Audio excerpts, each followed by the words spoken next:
Break के बाद खुशामदीद नाज़रीन, तकरीबन 6 घंटे से ज़ायद का वक्त गुजर चुका है पोलिंग के अमल को शुरू हुए और 3 घंटे से कम का वक्त बाकी है। अभी जो मजमूई सूरत हाल देखने में आ रही है, मुख्तलिफ जगहों से जो इतलात मौसूल हो रही हैं, लोग निकल रहे हैं, जौक दर जौक निकल रहे हैं। टर्न आउट जो सुबह देखने में आ रहा था उसकी निस्बत अब कुछ बेहतरी देखने में आ रही है मुख्तलिफ इतलात की सूरत में। लोधरा में जहांगीर खान तरीन साहब ने अभी वोट कास्ट किया है, अब से कोई 10-15 मिनट पहले, और उन्होंने ये कहा है कि वोट एक अमानत है, उसको ज़ाया नहीं करना चाहिए। मुल्क के तूल ओर्स में जितने भी उम्मीदवार हैं या बड़े बड़े लीडरान हैं वो अब वोट कास्ट करने के लिए पहुँचे हुए हैं। लाहौर की सूरत हाल अगर सुबह देखी जाए तो काफ़ी मध्यम दिखाई देती थी, हू का आलम था, लेकिन रफ्ता रफ्ता अब कुछ बेहतरी का आसार हमें नुमाया होता दिखाई दे रहा है। तो इसी से बात को आगे बढ़ाते हैं। आमिर साहब, जिस तरीके से हम ब्रेक के अंदर भी बात कर रहे थे, क्या समझते हैं कि अभी जो सूरत हाल में कुछ तब्दीली दिखाई दे रही है कि रवाबित भी नहीं है लेकिन फिर भी चार्ज अवाम दिखाई दे रहे हैं? हम तो बहुत ज़्यादा मुहतात थे कि तब्दीली के मतलब स्पेकुलेशन ना करें, मगर जब शहबाज शरीफ साहब खुद कह रहे हैं कि अगर सिंपल मेजॉरिटी ना मिली तो हम फिर जो है ज़रूरी नहीं है कि नवाज शरीफ साहब फिर प्राइम मिनिस्टर और ऑप्शंस भी देखेंगे। और दुरानी साहब ने जो बीच में एक दुर्फितनी मैं कहूँगा कि ये इन्होंने जो नए कॉन्ट्रैक्ट का है, उन्होंने कहा जी कॉन्ट्रैक्ट जो था ना वो इलेक्शन डे तक का था, अब एक न्यू कॉन्ट्रैक्ट है, उसके ऊपर उसके अज्जा के मतलब जो है ना गुफ्तगू है। अवैध साहब ने जो ये कहा कि ये जो थर्ड ऑप्शन का आ गया है कि इन्होंने नहीं, ये जो कोर्स करेक्शन जो एक मैंने यूज़ किया, मैं अपने आप को इस तरह दुरुस्त कर लूँ कि ये पॉसिबिलिटी के नवाज शरीफ के अलावा जो प्राइम मिनिस्टर कोई होगा, क्या 2002 वाली सिचुएशन होगी जिसके अंदर एक कमज़ोर कोलिशन में बलूचिस्तान से आप ला के एक कमज़ोर सा वज़ीर आज़म बनाएंगे, या 2013 में कि वो भी कमज़ोर कोलिशन थी, वो एक मगर बड़ी पार्टी का, या 2018 वो भी एक कोलिशन थी और वो भी कमज़ोर थी, उसमें भी एक बड़ी पार्टी का प्राइम मिनिस्टर बना दिया गया। क्या वो 3 सिचुएशन है? मगर ये क्लियरली अब जब खुद शहबाज साहब कह रहे हैं कि यही ऑप्शन है, तो मैं उसको कहूँगा रियलिटी चेक। कोर्स करेक्शन मैंने जो कहा वो रियलिटी चेक किस लिए कि हमने इब्तदा भी इसी बात से की थी और तमाम जो एनालिसिस तज्ज़िये आ रहे थे वो एक बड़ी बेसिक सी नज़र आ रही थी कि नून लीग के लिए सिर्फ पंजाब में रहते हुए पॉसिबल नहीं था कि न्यूमेरिकली वो अपनी लीड सिंपल मेजॉरिटी ले सकें। पिछली दफ़ा 67% थी तो 64 पंजाब से थी, सिर्फ 3 KP से ले पाए थे। सिंध में उन्होंने कोशिश भी नहीं कही वहाँ पे किसी किस्म की कैंपेन भी करने की। पीपल्स पार्टी की मुश्किल नज़र आती है कि वो सिंध तक महदूद हैं, यहाँ से महदूद सीटें ही ले पाएंगे। ऐसी सिचुएशन में नज़र आ रहा था कि कोलिशन की तरफ हम जा रहे हैं। और तीसरी बड़ी पार्टी का बताया जा रहा था कि उसका नामुमकिन है कि PTI का कोई बनाया जाए। सो यही नज़रिया था। प्रॉब्लम कहाँ आई थी कि जो इनका ह्यूब्रिस था नून लीग का और इनका जो कॉन्फिडेंस था कि जी साड़ी गल हो गई है, और यहाँ तक कि ये इश्तिहार दे देना अखबार में कि प्राइम मिनिस्टर नवाज शरीफ, उसके बाद हम खुद शक में पड़े हुए थे कि इनको क्या ऐसी खबर है। आप ये समझते हैं वो जो अंग्रेजी भी कहते हैं ना, बिलाइज ऑल पॉलिटिकल लॉजिक, उसकी मंतक ही ना समझ आए। तो ये दुरानी साहब से मैं चाहूँगा, इन्होंने जो दुरानी साहब आपने इससे पहले कि सर दुरानी साहब इस पे तज़किरा करें, बात तो वही है कि गल पै गई है, लेकिन इलेक्शन कमीशन का हेडक्वार्टर जो है वहाँ पे हमारे नुमाइंदा साकिब बशीर मौजूद है। साकिब बशीर से वहाँ की सूरत हाल जानते हैं। साकिब, ये बताइएगा क्या सूरत हाल है यहाँ पे इस वक्त? जी, इस वक्त हम इलेक्शन कमीशन के जो मरकज़ी कंट्रोल रूम है वहाँ पे मौजूद हैं। यहाँ पे आप देख सकते हैं कि बड़ी तादाद में जो लोग हैं, जो शिकायत मुल्क भर से इलेक्शन के हवाले से मौसूल हो रही हैं, उनको देखने, उनको नोट कर रहे हैं और उन शिकायत का इजाला जो है वो करने की कोशिश की जा रही है। हमारे साथ मौजूद हैं यहाँ पे जो हारून शनवारी हैं, जो इस कंट्रोल रूम के इंचार्ज भी हैं। हम उनसे पूछेंगे कि क्या अब तक कितनी शिकायत आई हैं? अब अभी तक हमें 26 शिकायत मिली हैं। पंजाब से भी आई हैं, बलूचिस्तान से भी आई हैं, पेशावर से भी आई हैं। ये हमारे मुख्तलिफ मॉनिटरिंग ऑफिसर्स हैं, जो 144 डिस्ट्रिक्ट मॉनिटरिंग टीमें हैं, जो तमाम 144 अजला में हैं। उसको DMO हेड करता है। हम वक्तन फ़ौक्तन रिपोर्ट लेते हैं। ये थे हारून शनवारी, जिन्होंने बताया कि जो कंट्रोल रूम है, मरकज़ी कंट्रोल रूम है, यहाँ ये एक्टिव है, लेकिन जो मोबाइल सर्विस या इंटरनेट की बंदिश के बाद जो मसाइल हैं, शिकायत यहाँ तक पहुँचाने के, इसका बज़ाहिर उन्होंने जवाब नहीं दिया। उन्होंने ये कहा है कि यहाँ पे हमारे पास सर्विस मौजूद है और मुख्तलिफ ज़राए से लोग जो है वो शिकायत जहाँ पर हम तक जो है वो पहुँचा सकते हैं। जी, बहुत शुक्रिया साकिब बशीर इस हवाले से आगाह करने के लिए। जिस तरीके से इलेक्शन कमीशन ने भी ये कहा है कि जो इत्तलात हमें मौसूल हो रही हैं, उन इत्तलात के बाद हमने भी कहा हुआ है कि इंटरनेट की सर्विस बहाल की जाए, लेकिन वो तब बहाल की जाएगी जब हालात ठीक रहेंगे। दुरानी साहब, वो जो सवाल आमिर मतीन साहब का था उसके ऊपर आप कमेंट करना चाहते हैं? देखें, इस वक्त की बात तो वो बेसिक तो वही है कि ये तमाम जो स्पेकुलेशंस हैं इनका दरवाज़ा तो खुद शहबाज साहब ने खोला, नंबर 1, और अपने पिछले दिन के दिए हुए इश्तिहार को उन्होंने आज अगले दिन आके कंप्लीटली निगेट कर दिया। वैसे ये कॉन्ट्रैक्ट के अंदर होता है कि इश्तिहार दिया जाए? अब मेरा ये ख्याल है, हाँ ये बड़ा इंपॉर्टेंट क्वेश्चन है, मेरा ये ख्याल है कि वो इश्तिहार जो है आश्कार कर दिया जाए। ये खुफिया माहिदा होना चाहिए था। खुफिया मुआहदा होना, और फिर ये है कि अवाम ने अभी वोट डालना है। आपको इतनी क्या जल्दी है कि आप ये हाउस में जाके बैठना चाहते हैं? मतलब ये कि इश्तिहार ने सारे स्क्रिप्ट को तब्दील कर दिया। इश्तिहार ने, मुझे लगता है कि स्क्रिप्ट को जरूर इफेक्ट किया है। दुरानी साहब, ये जो आप गुफ्तगू कर रहे हैं ना, किसी टीवी चैनल पे नहीं हो रही, ये आपने यहाँ पे मौजू तब्दील किया। अच्छा, नहीं मौजू के मैं अगला भी बात आपसे करूँ। देखिए, बात इन्फेक्ट हुआ है, बात ये इफेक्ट हुआ है। दूसरी बात, देखिए हम मुहतात बात करते हैं, तमाम गुंजाइश छोड़ क्या तो दिया आपने साहब। दुरानी साहब, आप बेसिकली ये कह रहे हैं, वो जो इदारे इन अंग्रेजी में चीजों कहते का हैं उन्होंने कहा है ख्याल करते हैं, हद को क्रॉस नहीं करते, ये बुनियादी बात है। इसके लिए वो अंग्रेजी में कहते हैं, you don't force the hand that feeds you. अच्छा, अगली जो चीज़ इंपॉर्टेंट है, अब ये मैं एक, देखिए मेरा यहाँ बैठने का मकसद भी ये था कि मैं सियासी एंगल से हदूद का, हमारी कयूद का बताते रहे। अच्छा, अब बात ये है कि एक आइंदा जो हुकूमत बननी है पाकिस्तान के लिए बननी है ना, पाकिस्तान को इस वक्त किसी एडवेंचर की नहीं, SIFC की ज़रूरत है कि आपने जो प्लान बनाया हुआ है इकॉनमी को आगे चलाने का, आप उसको उन्हीं हदूद में लेके चल सकें। क्या मियाँ साहब ये कैपेसिटी रखते हैं कि वो किसी हद में चल सकें? लेकिन और माजी के तजर्बात जो हैं, अपने ऊपर वो कदगन लगा पाएंगे? 3 तजर्बात जो हैं वो ये साबित क्या करते हैं कि मियाँ साहब आइंदा इतने एट द एज ऑफ जो भी है वो इतने मॉडिफाई हो जाएंगे कि वो अपने रवैयों को उस डिसिप्लिन में ले आएंगे जो ये डिमांड करते हैं, ना पैसे बनाओ, ना पैसे तोड़ो, ना पॉलिसी तोड़ो, बल्कि एक लाइन में स्ट्रेट चलो। तो वो इन तमाम फैक्टर्स की बुनियाद पे मैं पहले काफ़ी अरसे से ये बात कर रहा हूँ कि इस वक्त शायद कोई डार्क हॉर्स ज़्यादा सूट करे।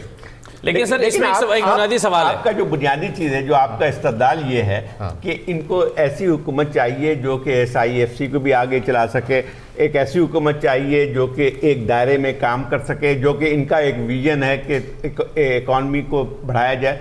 तो ये ख्याल जो है कल अचानक आया, क्योंकि इससे पहले अगर आप देखें पूरा माहौल इस तरह का क्रिएट किया गया था ताकि जो है मियां साहब उसकी वजह है ना जाहिर साहब, उसकी एक वजह यह है कि वोट जो है वो बहरहाल नवाज शरीफ के नाम पर मिलता है, इसलिए अभी तक पोस्टरिंग यही की जाती है। ये बल्कि ये बिल्कुल हैरान कौन है कि एक दिन पहले फिर उन्होंने ऐसा स्टेटमेंट क्यों दिया। लेकिन इसमें एक बुनियादी सवाल सर, मैं एक पॉइंट सिर्फ इस पर, जो हमारी केयर टेकर गवर्नमेंट है वो जाते जाते 2030 का विजन दे के जा रही है।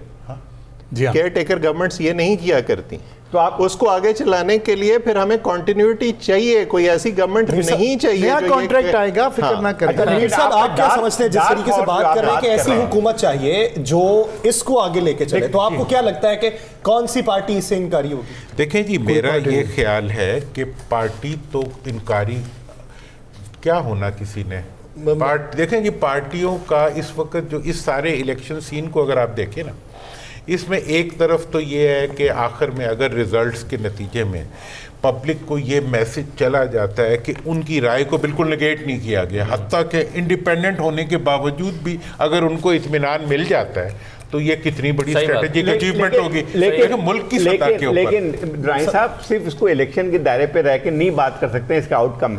इसके जो आप कह रहे हैं कि पूरा एक सिनेरियो चेंज कर देता है, जहाँ पे पहले आपके इंडिपेंडेंट जो थे वो आपके लिए नाकाबिल कबूल नहीं होते हैं।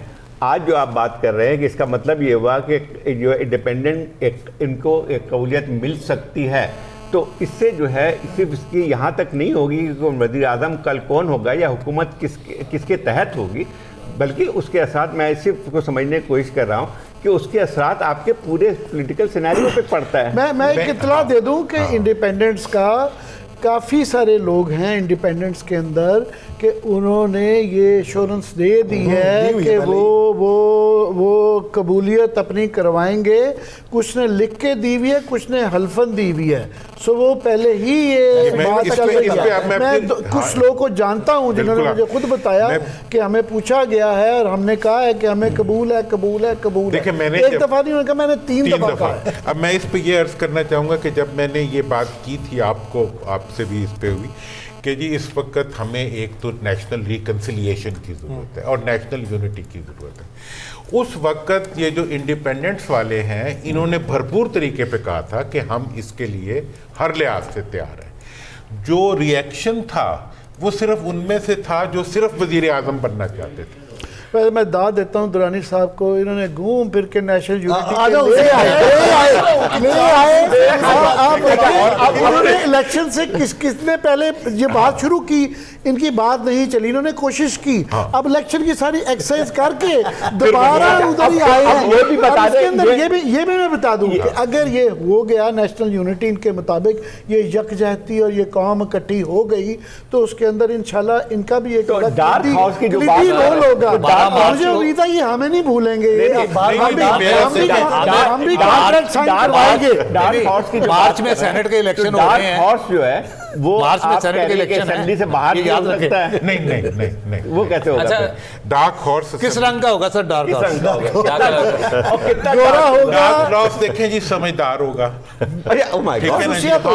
दो कान होंगे। हाँ, समझदार होगा और उसके बाद ये है कि काबिल कबूल होगा। ठीक है ना जी, मतलब शक्ल सूरत से दूर तक देख सकेगा, फ्लेक्सिबल होगा सर, फ्लेक्सिबल होगा सीधे रास्ते पे मुझे तो फ्लेक्सिबल होगा। दुरानी साहब मुझे लगता है कि उसके ऊपर काठी और वो लगाम डालने के लिए जो है ना वो भी सामान तैयार हो जाएगा। SIFC की लचकदार की बात यह है कि इस वक्त एक ही लगाम होनी चाहिए, वो होगा या फार्मी होगा ये अच्छा वो इससे दुरानी साहब ये बड़ा इंटरेस्टिंग सवाल है दुरानी साहब। इससे ना मुझे वो अरबों का वाकया याद आ गया। अरबों में जब कभी बहुत ज्यादा घोड़े हो जाया करते थे ना, तो उनकी नस्लों को पहचानने के लिए 4-4, 5-5 दिन खाना नहीं देते थे, मारते पीटते थे। फिर उसके बाद जब खाना रखा जाता था ना, तो वो 2 हिस्सों में बंटते थे। एक वो जो खाने की तरफ दौड़ता था और एक वो जो खड़े होकर ये देखते थे कि जिन हाथों ने मारा है उन हाथों से खाना नहीं खाएंगे। तो वहां से उसे नस्ली तौर पे पहचाना जाता था। अब ये जो उन्होंने कहा है कि ऑर्गेनिक होगा या फार्मी होगा, फार्मी की तरफ इशारे हैं। इंपोर्टेड तो नहीं होगा नहीं, इंपोर्टेड का फैशन। अच्छा सर, इसमें एक सवाल में बुनियादी ये है, नवाज शरीफ साहब अगर एक ऐसी हुकूमत बन रही है, सादा अक्सरियत नहीं होती, तो क्या वो खुद चूज करेंगे कि मैं ये गले में पड़ा हुआ ढोल बजाना नहीं चाहता क्योंकि ये एक बेख्तियार सी हुकूमत होगी जहाँ पे कोई मेरा कल को बाजू मरोड़ेगा, इधर से कोई उधर से मरोड़ेगा, तो ये नवाज शरीफ का डिसीजन होगा कि मैं अब नहीं बनता वज़ीर आज़म, किसी और को बना दो, या फिर मजबूरन उनको ये फैसला कबूल करना पड़ेगा? फायदे और नुकसान दोनों चीज़ों के होते हैं जो आप बात कर रहे हैं कि जब आपकी नॉमिनेटेड कोई प्राइम मिनिस्टर बनेगा, एक तो इख्तियार तो आ जाता है कि जी आपका रोब पड़ता है, मगर साथ में जिम्मेदारी भी आ जाती है। उन्होंने देखा है PDM के अंदर ये इख्तियार दे के जो बाकी जिम्मेदारियों का जो मलबा पड़ गया और जो आगे मुश्किल हालात नज़र आ रहे हैं, उसका भी शायद तकाजा हो। दुरानी साहब का मेरा तजिया है, ये इतला आएगी। आपने जो जिक्र कर रहे हैं डार्क हॉर्स का, आप हमेशा जिक्र कर रहे हैं, पंजाब से नहीं कर रहे हैं, वो बार-बार आपका बलूचिस्तान से जिक्र आ रहा है, उसमें कोई खास बात है? मैं इसमें 2 बातें करूंगा। एक बात तो ये है कि जहां तक सवाल है, एक इस वक्त प्रपोजिशन, ये देखिए हम तो ऑप्शंस पे डिस्कस, एक तो मियाँ साहब की और एक पॉलिटिकल लोगों की प्रपोजिशन है। एक ये है कि इससे हटते हुए इंडिपेंडेंट्स और बाकी सब में से मेरा ये ख्याल है कि अगर पहले वाली प्रपोजिशन हो गई, मैं ये नहीं कहता कि यही होगा, कैसे कह सकते हैं कैसे, अगर पहले वाली प्रपोजिशन होगी तो उसकी लाइफ कम होगी। अगर फिर भी वही कुछ हो गया जो क्लेम किया जा रहा था, उसकी लाइफ कम, जो इश्तिहार में छापा, कम जब कहते हैं तो उसकी विंडो जो है वो 6 महीने से 1.5 साल के दरमियान चली जाती है। अच्छा, अगर आपने अब ये देखना हुआ कि इस वक्त गुंजाइश नहीं है मुल्क के पास किसी नए एक्सपेरिमेंट की, तो फिर आपको पहले दिन से ही करेक्टिव मेजर के साथ इम्प्लीमेंटेशन, इन दोनों ऑप्शन कर दे। करेक्टिव मेजर ये है कि आपने पब्लिक ओपिनियन के सामने अपरेंटली बो डाउन कर दिया, सरनगू हो गए, सरनगू हो गए, बड़ी अच्छी बात है, कोई बुरी बात नहीं है। इलेक्शन का बारे में इदारों का एहतराम बहाल हो गया। एहतराम बहाल लेकिन हो वो गया। फिर जो आप बता रहे थे मकासद जो आप बयान कर रहे थे कि आपको ऐसी हुकूमत चाहिए जहाँ पे SIFC को भी मिले, तकवीत मिले, और जो है एक हद तक जो है इदारों का कंट्रोल कायम रहे, यही आप कितना तो इदारों का कंट्रोल और डिसिप्लिन हमें इस वक्त डिसिप्लिन की जरूरत तो है। वो आवाम के उसमें जो आप कह रहे हैं कि जो उनके जो रिप्रेजेंटेटिव उनके सामने जो है सर झुकाएंगे,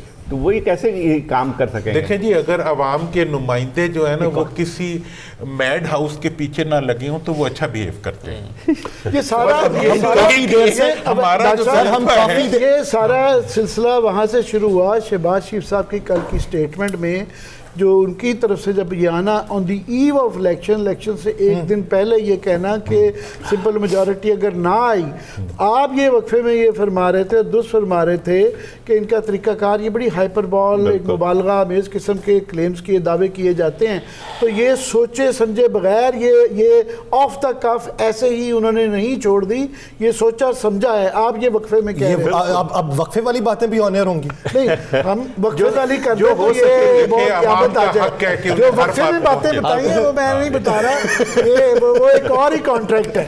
ये एक और सॉरी एक मिनट, ये अभी खबर आई थी, ये AP की है, उसमें आई थी 5 killed in gunmen set off bomb and open fire on official in the northwest। ये कौन सी खबर है? सर ये आपका क्योंकि बहुत एडवांस चल रहा है मेरे ख्याल से सिस्टम, हमारे पास ऐसी कोई खबर नहीं है। मीर साहब काफी देर से बातें हो रही हैं, अभी कंफर्म करते हैं इसको, देखते हैं कंफर्म। आप किस मसलहत के तहत खुद पे सकूत तारी किए हुए हैं? देखें, बड़ी बातें होती हैं, डिस्कशंस होती हैं, ये वो आप एक चीज़ एक्सेप्ट कर लें, डिनाइल में ना जाएं। हम एक आर्मी स्टेट हैं और जब तक हमारे रिलेशंस ठीक नहीं होंगे हम इस तरह रहेंगे। SIFC क्यों सक्सेसफुल है? क्योंकि उसके अंदर आपके पास उसका आर्मी चीफ है, आप काम सही कर रहे हैं। हम काम ठीक नहीं करने वाले हैं, हम लॉलीपॉप्स देने वाले हैं, लोगों को बेचारों को गलत रास्ते पर डाल देते हैं, ये हो जाएगा, ये हो जाएगा, वो हो जाएगा। इम्प्लीमेंटेशन कोई नहीं है, कोई इम्प्लीमेंटेशन नहीं है। बड़ी बड़ी हम बातें करते हैं, इधर की थ्योरी निकाल दी, उधर की थ्योरी निकाल दी, बाकियों को आप कंपेयर भी कर लेते हो। But what do you do? आपकी तमाम discussion on national television is talking about political failures. Are you talking about any progress? आप प्रोग्रेस को तो आगे लेके नहीं आता। अगर नवाज शरीफ को अच्छा काम करता है आप उसको पीछे करके उसके नेगेटिव्स लेके आते हैं, तो फिर केयर टेकर गवर्नमेंट बहुत आला डिलीवर कर रही थी, फिर क्या ज़रूरत थी कि गवर्नमेंट लाई जाए? और गवर्नमेंट के अगर ये उसका पता है कि जनाब आपने ये करना है, सो ये ओपन होना चाहिए था पहले। I totally agree with लेकिन you. एक और No, what Amir is saying is totally right. आप इसको ओपन करो ना यार। अच्छा, लेकिन आप Why do we आप write? कह रहे हैं SIFC जो है कामयाबी के साथ चल रही थी, जी। उसका पैमाना क्या है आप बताएंगे? उसका पैमाना आपके पास एक स्ट्रॉन्ग मॉनिटर बैठा हुआ है। स्ट्रॉन्ग मॉनिटर, जिसका मतलब ये कि जो ठीक, आपके आप इसका फौजी मतलब- इक़्तिदार इसके होती ऊपर है, मैं- बड़े इसका मॉनिटर मतलब होते ये है कि लंदन में प्रॉपर्टी नहीं बन रही, पेरिस में प्रॉपर्टी नहीं बन रही, There we दुबई are. में पॉलिसी नहीं बन रही, कहीं और प्रॉपर्टी नहीं बन रही, जो कुछ भी लग रहा है अच्छा इधर ही लग रहा है, अच्छा जो आ रहा है, यही लग जो आ रहा है, इधर मेरा की तो होगी सिर्फ बात। इतना Yes. सा कंसर्न। बिल्कुल। अच्छा सर और उसके अंदर हमने एक चीज़ देखना है कि अभी आमिर ने एक ऑब्जर्वेशन किया कि इसको ओपन करो। ये जो हम कह रहे हैं कि भाई जो इंडिपेंडेंट है ये तो बाद में डिपेंडेंट हो जाएगा, ये तो इमीडिएटली डिपेंडेंट होगा, बिकॉज आपने गवर्नमेंट चलानी है। अगर आपने यही करना है कि इधर ला के एक गैंग अप करके फिर आपने नो कॉन्फिडेंस लेके आ जाना है, तो फिर आप वो कहते हैं ना वो रिग मरोल में इस तरह चलते रहोगे। सही। आपको डायरेक्शन चाहिए, जो मर्जी आप कर ले। हम वो कौम है जो कभी लाइन में नहीं लगते, ठीक, लेकिन बाहर जाके लाइन में लग जाते हैं। कौम को ही क्यों आप बदनाम करते रहते हैं? मुस्तकिल चले इस पे नहीं, इस पे मज़ीद तज़किरा होगा, लेकिन एक मिनट, मैं एक जो चीज़ ना कुछ मालूमात की बुनियाद पर ये जो अभी तब्दीली आई है नए कॉन्ट्रैक्ट की, देखिए कुछ दिन पहले तक ये सूरत हाल नहीं थी। कुछ दिन पहले तक ये चीज़ें नून लीग के यहाँ तय हुई थी। उन्होंने तय किया था कि नवाज शरीफ हमारे वज़ीर आज़म होंगे, शहबाज शरीफ वज़ीर आला होंगे, मरियम नवाज़ वज़ीर ख़ारजा होंगी, इसहाक़ डार वज़ीर ख़ज़ाना होंगे। ये लिस्टें लुस्टें बना के जहाँ पर वो जमा कराते हैं उन्होंने कराई। फरमाइशें शुरू कर दी थी। उन्होंने ये कहना शुरू कर दिया था कि जी मौलाना फजल रहमान को हमारे साथ ना डालिएगा, बड़ी मेहरबानी, ये बहुत बड़ी लायबिलिटी बन जाते हैं। इस तरह की चीज़ें सारी हो रही थी। मेरा ख्याल है ये पिछले हफ्ते 10 दिन के अंदर अंदर देखते हुए जो है वो सूरत हाल में तब्दीली हुई है। ये मैं आपको मुख्तात अल्फाज में ये चीज़ें कह रहा हूँ। मूवी है। हाँ, और एक चीज और मैं आपको जरा अपडेट करता चलूं जरा जाते हुए कि इस वक्त नून लीग की एक परेशानी फील्ड से जो हमें चीजें मिल रही हैं, एक परेशानी ये आ रही है कि भाई आजाद उम्मीदवारों के वोट रोकते रोकते अपने वोट भी नहीं डाल रहे, तो ये बड़ा एक कंसर्न उनका हो गया है। और फैसलाबाद से आपको दिलचस्प खबर दूं, राजा रियाज साहब का जो हल्का है उसमें जो मिसाके माल वाला पोलिंग स्टेशन बना हुआ है, वहां से टेंटों वाले टेंट भी अपने उतार के ले गए हैं कि जी कम तो कोई है नहीं था। मिसाकुल माल उनके घर से तकरीबन उनको पहचाना नहीं जा रहा, आप ये कह रहे हैं फैसलाबाद में। अच्छा, मजे की बात वहां से टेंटों वाले अपने टेंट समेट के ले गए, खबर ये है। मजे की बात राजा रियाज साहब के राजा रियाज साहब ने अपनी तबीयत की खराबी के बायस दस्तबरदारी का ऐलान किया था, लेकिन बेटे की कैंपेन बहुत तेजी से चलाने की कोशिश करते रहे राजा साहब। लेकिन एक जो यासिर बात हो रही थी ना मियां नवाज शरीफ की, नहीं आप अगर 2013 का उनका टेन्योर देखें ना, उन्होंने कोई असर्ट नहीं किया, उस तरह से एज वज़ीर आज़म उन्होंने काम कोई नहीं किया, ना कैबिनेट मीटिंग करते थे, ना कुछ 300 दिन वो दौरों पे रहे। तो अभी भी इस तरह करके वो रहेंगे। उन्होंने आउटसोर्स किया हुआ था बुनियादी तौर पे, सारा इसहाक डार साहब चला रहे थे एक्चुअली उसको, या मरियम देखती थी उसको हुकूमत को। तो इसलिए अभी भी इस किस्म के रोल में वो अगर आ जाएंगे उनको कबूल होगा कि मैं कबूल, ठीक है आप वज़ीर ख़जाना बता दें किसको बनाना और वो हुकूमत चला ले। लेकिन उस वक्त जो आप बात कर रहे हैं आउटसोर्स कर रहे थे, तो उस वक्त तो फिर उनका क्लैश भी उसी लिहाज से हो गया था ना, वो तो पीछे नहीं गए। ठीक है, इस पे मजीद बात तो उसी के डरना था ना। हम बहुत आगे चले गए, कैबिनेट बनाने तक आ गए हैं। मेरा पहले इलेक्शन एक ब्रेक लेते हैं नाज़रीन, ब्रेक लेने के बाद वापस आएंगे। जिस हल्के के ऊपर बात करनी थी और डिस्कशन किसी और तरफ चल पड़ी, उस हल्के के ऊपर बिलखुसूस बात की जाएगी, कहीं नहीं जाएगा। Stay with us.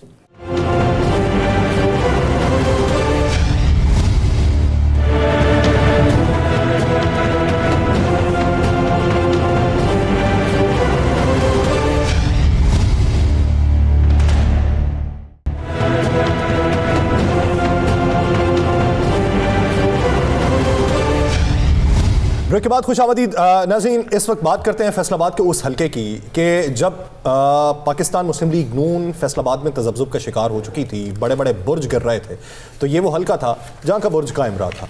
बेशतर बातें होती रहीं, लेकिन इस हल्के में वोटर जो था वो मुस्तैद रहा। राना सनाउल्लाह साहब का हल्का NA 100, उसके अंदर अभी के उम्मीदवारों की अगर बात की जाए तो पाकिस्तान मुस्लिम लीग नून की तरफ से राना सनाउल्लाह साहब ही हैं, पाकिस्तान पीपल्स पार्टी की तरफ से सिदरा सईद बंदेशा तीर के निशान के ऊपर मैदान में है। आज़ाद हैसियत में डॉक्टर निसार जट यहाँ पर हैं, उनका इंतखाबी निशान मोर है। और जमात इस्लामी की तरफ से मुआज़ अजीम रंधावा हैं। अजीम रंधावा साहब वो जमात इस्लामी शहर के अमीर भी रहे, ये उनके साहबजादे हैं। तहरीक लब्बैक पाकिस्तान की तरफ से इब्रार हुसैन क्रेन के निशान के ऊपर यहाँ से मैदान में हैं। और अगर इसी हल्के की माजी की बात की जाए तो ये नड़वाला, फैसलाबाद, सधार, ठिकरी वाला, कटवाला भी इसी हल्के में आता है। बात राना सनाउल्लाह की साहब की अगर की जाए तो 2018 में 1,06,137 वोट उन्होंने हासिल किए थे। उस वक्त निसार अहमद जट साहब वो इंडिपेंडेंट ही थे उस वक्त भी, 1,03,899 वोट हासिल किए थे। बाद में उन्होंने शमूलियत एक सियासी जमात में कर ली थी। सईद इकबाल साहब वो पाकिस्तान पीपल्स पार्टी की तरफ से 12,788 वोट लिए थे। 2013 की अगर बात करें तो तब ये NA 81 था, 18 में NA 106 था। तब निसार जट साहब PMLN की तरफ से यहां से जीते हुए 1,22,000 वोट लेके। सईद इकबाल 40,163, जहांजीब इम्तियाज मुगल वो PTI की तरफ से 28,578। तो असद साहब की तरफ बढ़ते हैं। असद साहब, अभी तक की जो इतलात आपको मौसूल रही फैसलाबाद से, क्या सूरत हाल रही? इस हल्के के अलावा ब्रॉडर भी फैसलाबाद ज़रा एक्सप्लेन कर लें, क्योंकि फैसलाबाद बहुत मैटर करता है। लाहौर के बाद अर्बन एरियाज़ में सबसे ज़्यादा सीटें जो हैं ग़ालिबन 10 जो हैं वो फैसलाबाद की हैं। तो ये इसलिए ओवरऑल भी ज़रा हमें कर दें। जी बिल्कुल, इसमें 2-3 फैक्टर्स बड़े इंपॉर्टेंट हैं आमिर साहब। एक तो मैं पहले ज़रा अपडेट कर दूँ कि फैसलाबाद से मैंने अभी इतला ली है, अपडेट ली है, पिंडी से ली है, लाहौर से लिया है। मुख्तलिफ शहरों में इस वक्त ये शिकायत आ रही है कि वोट डलने की रफ्तार बहुत ही सुस्त है और बहुत कम वोट यानी वोट कास्ट नहीं हो पा रहे। फैसलाबाद में भी शिकायत है, रावलपिंडी में भी ऐसा ही है। तो लाइनें लगी हुई हैं, लेकिन वोट डालने की जो रफ्तार है वो बहुत ज़्यादा सुस्त है। अब वो पर्पजली सुस्त है, ट्रेनिंग ना होने की वजह से सुस्त है, या कोई और वजूहत है, ये मैं कह नहीं सकता, लेकिन बहरहाल वोट नहीं डाल पा रहा। दूसरा ये कि राना सनाउल्लाह साहब जिनका आप जिक्र भी कर रहे हैं, अभी तक उन्होंने अपना वोट कास्ट नहीं किया। उन्होंने पहले 1 बजे का कहा था, फिर उन्होंने 2 बजे का कहा मीडिया को मैं वोट डालने के लिए आऊँगा, लेकिन अभी तक वो अपने घर से नहीं निकले वोट डालने के लिए। लेकिन पोजीशन उनकी जो है वो राना सनाउल्लाह साहब मुतमईन बैठे हुए हैं कि मेरा वोट डल रहा है। और दूसरी तरफ उनके जो मुकाबिल ये जो निसार जट साहब हैं, उनका मामला ये है कि उनकी शफलिंग बहुत ज़्यादा पोलिंग स्टेशन की हुई भी है, और जहाँ जो उनकी पॉकेट्स थी उन पॉकेट से शफलिंग बहुत ज़्यादा होने की शिकायत है कि जी यहाँ से शफलिंग हो गई है, वोटर्स अपना हल्का ढूंढते फिर रहे हैं, तो अपना पोलिंग स्टेशन ढूंढते फिर रहे हैं। तो ये मामला है। 2-3 फैक्टर्स इसमें बड़े इंपॉर्टेंट फैसलाबाद के आमिर साहब कहते हैं कि अगर हम पूरी बात करें तो मैं बता दूं लोग को कि ये इलियास जट साहब यहाँ से पीपल्स पार्टी की सीट से जीते थे। ये डॉक्टर निसार जो हैं उनके दामाद हैं, और पीपल्स पार्टी के उस पर सिद्र सईद जो हैं वो उनकी भतीजी हैं। सो ये, और पिछली दफ़ा भी ये बड़ा कांटेदार मुकाबला रहा। 3000 से Rana Sanaullah up and down होता रहा, आखिर में 3000 से जीत गए। तो अगेन बहुत कांटेदार वहाँ पे मुकाबला जारी है। जी, कांटेदार मुकाबला, और इसमें 2-3 हल्के जो है ना वो जो मुनहरिफ लोग आए हुए हैं, खासतौर पर उन 2 नवाब शेर वसीर की अगर हम बात कर लें और साथ में राजा रियाज साहब की बात कर लें, तो शेर आप बता रहे थे कि राजा रियाज साहब के लोगों ने पेशाना बंद कर दिया, और उनका एक टेंट जो था वो भी पैक करके सामान वाले कहें कि हमें अंदेशा है कि हमें बाद में इसका बिल नहीं मिलेगा। उसकी वजह ये कि जो हार जाते हैं उम्मीदवार, वो फिर उनसे पैसे वसूल करना बड़ा मुश्किल हो जाता है। जीतने वाले से फिर राजा रियाज वाले से वो वसूल करना ही नहीं चाहते ना, जीतने वाले तो पैसे वसूल नहीं करना चाहते। हारने वाले उम्मीदवारों को भी आगे वसूली की उम्मीद नहीं ना होती। तो इसलिए वहां से ये खबर जो है ना वो आपको जरा ये स्पाइसी सी खबर मैंने कहा वो आपके साथ शेयर कर लूं। लेकिन 2 जो मुनहरिफ लोगों के हल्के ना, नवाब शेर वसेर वाला, वहाँ पर तो वैसे एक इंपॉर्टेंट फैक्टर ये हो गया कि तलाल चौधरी साहब ने जो है वो उन्होंने भी खामोशी से जाहिर है उनका भी एक वोट बैंक मौजूद था, तो नवाब शेर वसेर को उन्होंने परेशान किया या सपोर्ट नहीं दी। वहाँ वो हल्का बहुत प्रॉब्लम में है नून लीग का, और राजा रियाज का के बेटे दानियाल वाला जो हल्का है ये बहुत ज़्यादा प्रॉब्लम में है। अलबत्ता जो अलीगौर बलोच हैं और सादुल्ला बलोच हैं, इनका एक अच्छा मुकाबला मुतवक्के है। हमायूं अख्तर साहब जो हैं उनका भी वो भी यहाँ पर अपना जोर उन्होंने लगाया हुआ है, तो मिला जुला रुझान यहाँ पर आएगा। कोई उनकी आबिद शेर अली की सीट भी जो है वो बड़ा कांटेदार मुकाबला है। अलबत्ता अली अफजल साई जो हैं वो काफ़ी अच्छी पोजीशन में माने जा रहे हैं, जिनके वहाँ जड़ावाला में चकझुमरा में बुनियादी तौर पर वहाँ पे जो पहले रिवायती तौर पर मैदान में उतरते थे वो अब मैदान के अंदर नहीं है, और सूबाई उम्मीदवार जो आज़ाद अली तबस्सुम थे उनको उठा के नून लीग ने एमएनए का टिकट दिया है, और वो भी समझा जाता है कि उनसे बेहतर खातून जो है वो टिकट की उम्मीदवार थे, उनको मिल सकता था। लड़ते थे उसमें वो राजा रियाज वाले जी। यहाँ फैसलाबाद में एक्चुअली ओवरऑल बहुत बड़ा क्वेश्चन तो यही है कि जो लोटे जिनको के टिकट नून लीग ने दे दी थी, यहाँ पे नवाब वसीर साहब और राजा रियाज के साहबजादे जो राजा दानियाल हैं, इन 2 को जो पीटीआई की उसमें वोट मिला था, तो नून लीग में जाके क्या वो वोट रिटेन कर पाएंगे नहीं कर पाएंगे, और क्या नून लीग का वोट भी उनको जाएगा कि नहीं जाएगा। 2022 के इलेक्शन में ऐसे सारे कैंडिडेट्स जो हैं उन्होंने नुकसान उठाया था, वो हार गए थे। 17 जुलाई के इलेक्शन में इंपॉर्टेंट फैक्टर ये और अभी भी दो हल्के हैं ना जिसमें राना अफजल का मैंने जिक्र किया, उनके बेटे हैं, और ये ये तलाल चौधरी, ये वो हल्के थे जहां पीएमएलएन की काफी स्ट्रांग सपोर्ट मौजूद है। अभी और उनको उन कैंडिडेट्स को हटाना अभी आपको मालूम पड़ जाएगा सबसे कमजोर जो हल्के नून लीग के चल रहे हैं वो शायद इसीलिए डैमेजिंग है इनके। वो राजा दानियाल के नीचे मेहर हामिद रशीद है, तो आपको मालूम पड़ जाएगा उनकी लीड कितनी है जीतने की, और उधर से ऊपर से हार कितनी है। तो वो एक दूसरे की कंपेन एक फ्लेक्स के ऊपर तस्वीरें दोनों की लगी हुई हैं, लेकिन वोटर जो है वो इंटैक्ट ऊपर वाली सीट से नहीं। ये मजमूई तौर पे सूरत हाल है। डॉक्टर साहब क्या समझते हैं, जिस तरीके से राना सनाउल्लाह साहब वाला तज़किरा किया है, नवाब शेर वसेर वाला जो हल्का है उस पर अगर पोजीशन देखी जाए तो नवाब शेर वसेर ने 1,10,166 वोट लिए थे 2018 में, तो दूसरे नंबर पे 97,000 वोट थे तलाल चौधरी साहब के।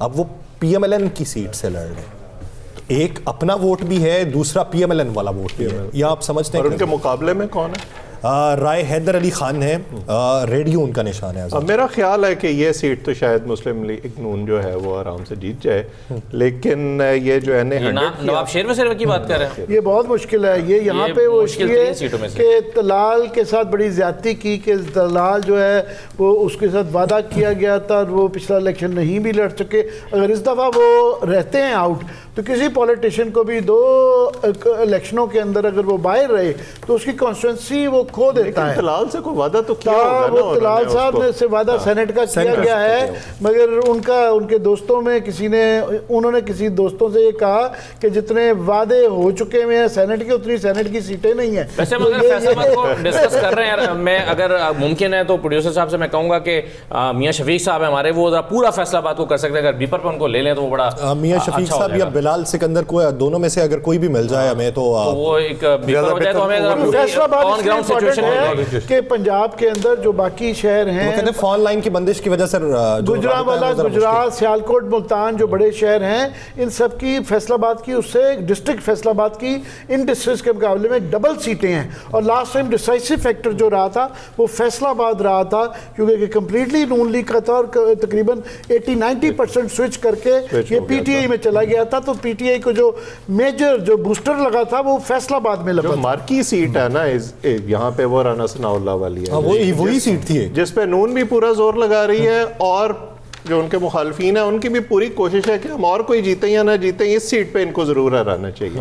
तो मेरा ख्याल है ये सीट अगर ये जीत जाते हैं तो ये फैसलाबाद की बाकी सीट्स को भी इम्पैक्ट करेगी मुस्लिम लीग नून के हक में। अच्छा मीर साहब, आप क्योंकि उस कैंपेन को राना सनाउल्लाह ही लीड कर रहे हैं। मीर साहब क्या समझते हैं कि फैसलाबाद में एक तरफ 2018 में पीटीआई ज्यादा मार्जिन निकालती है और फैसलाबाद के नवाह में सरगोदा में पीएमएल ज्यादा मार्जिन निकालती है, क्या वजह देखते हैं उसकी? देखिए, एक वेव होती है, एक कल्ट बनता है, ये आप इसको गेज करें।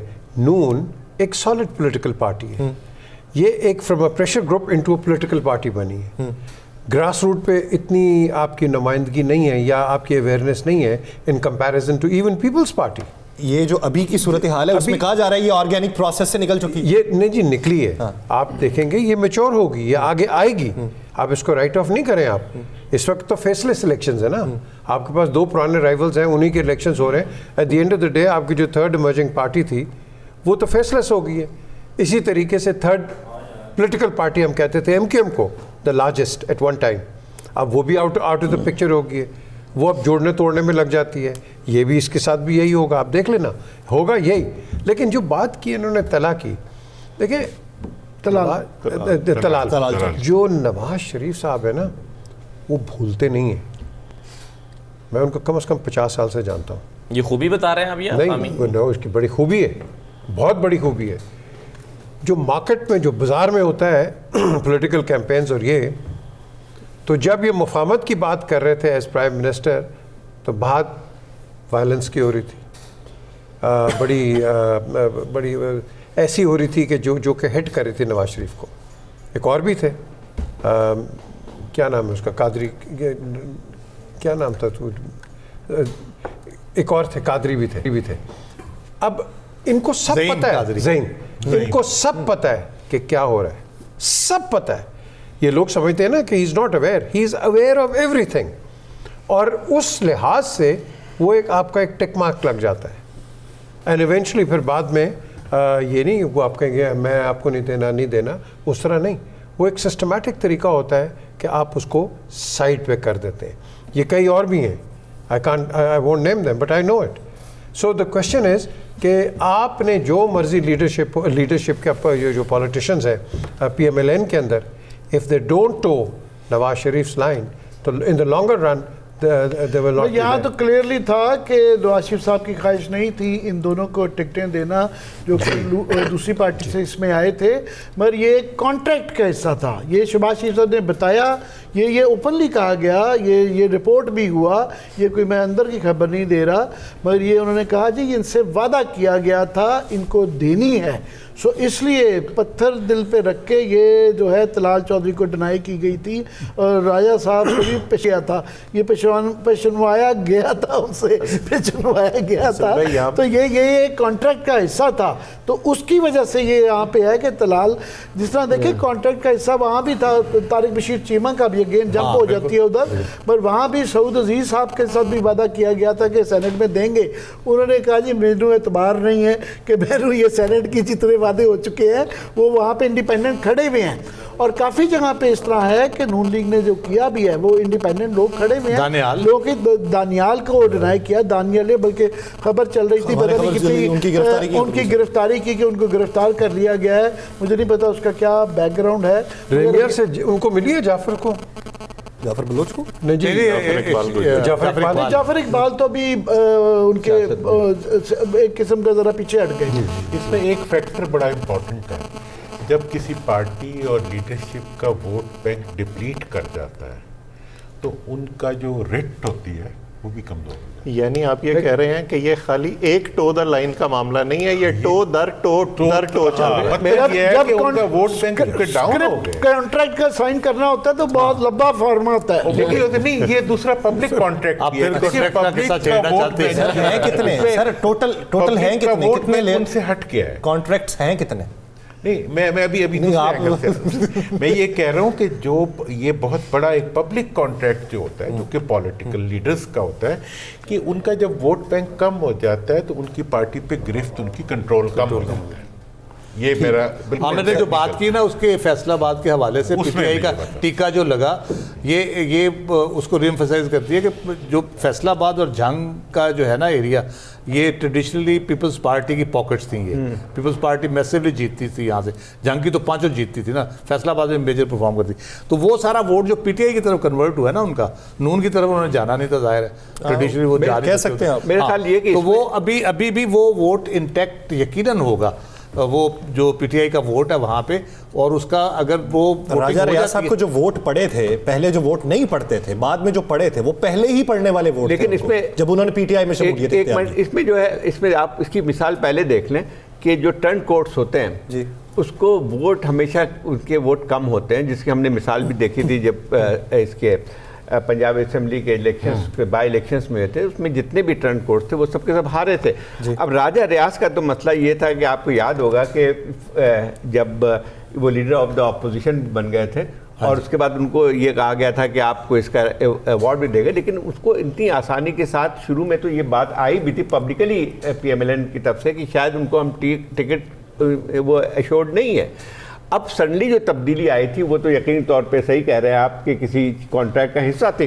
जब ये कॉन्ट्रैक्ट का हिस्सा जब बन के आती है तो उसमें फिर इनके वोट बैंक जो PMLN का है वहाँ पे, उसमें एक लिहाज से तकसीम पड़ती है। और जो आप बात कर रहे हैं कि ये मामूली चीज़ नहीं है कि जैसे तलाल को और एक और जो है आपने हटाया है तो उसके असरात पड़ते हैं। अगर फर्ज के वोट इनके खिलाफ ना भी जाएं तो वो जो है एक हद तक उनकी उस तरह नहीं हो सकती, उससे नहीं रहेंगे। और आखिरी साल से पॉलिटिकल अपोनेंट रहे हैं ये वो कॉन्ट्रैक्ट है जो कि दुरानी साहब से नहीं, जिसका हमें पता चला ये शहबाज शरीफ साहब ने ये अपने बयान के अंदर उसकी मीटिंग के अंदर ये कहा था कि मियां साहब इनके साथ उन्होंने उर्दू का लफ्ज इस्तेमाल किया है कि इनके साथ मुआहिदा हुआ है, तो इनके साथ वादा किया गया है, कॉन्ट्रैक्ट है। आमिर साहब मुआहिदे का जिक्र बहुत बाद में आया है, ये भी बड़ा फैक्ट है हमारी सोसाइटी में। कॉन्ट्रैक्ट की आप बात कर रहे हैं ना, इनके साथ सब कॉन्ट्रैक्ट हुआ होगा। ये सब कॉन्ट्रैक्ट हमारी सोसाइटी में जो है ना माहौल ओवरऑल, जब आप 20-30 साल एक दूसरे के खिलाफ इलेक्शन लड़ते हो वो दुश्मनी की हद तक चला जाता है, तो उसमें पॉसिबल नहीं होता कि वो मिल के चल सके। ऐसा ही है इलेक्शन में आपस में दोनों इकट्ठे जा रहे हैं, इलेक्शन लड़ने जा रहे हैं, ये सिर्फ ऑन चौधरी का हौसला है